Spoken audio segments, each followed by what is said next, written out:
For the repair of the E/P Epcon controllers, the following procedures were necessary: replacement of various electronic components and general cleanup of the units. For testing, we add a 100 volt AC power supply and some LEDs in order to depict the adjustments of the controller. As the process variable exceeds the set point, the controller attempts to lower the value and the LEDs light up. As the process variable is far lower than the set point, the controller attempts to raise the value and the LEDs light up. As the process variable nears the set point, the LEDs lower their blink rate until they stop.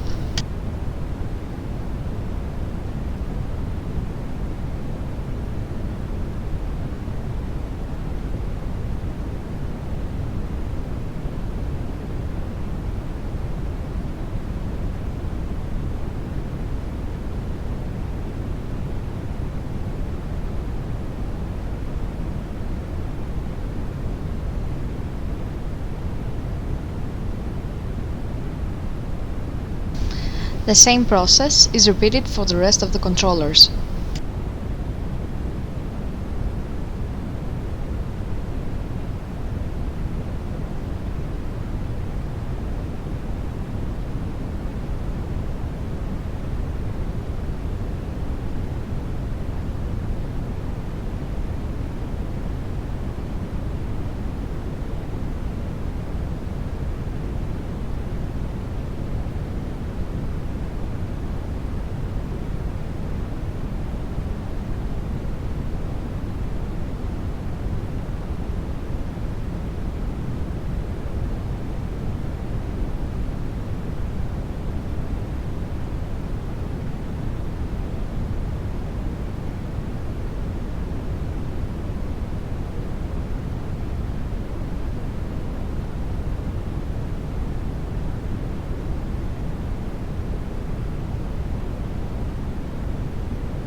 It is now clear that the controllers are working successfully and are ready to be delivered to the customer.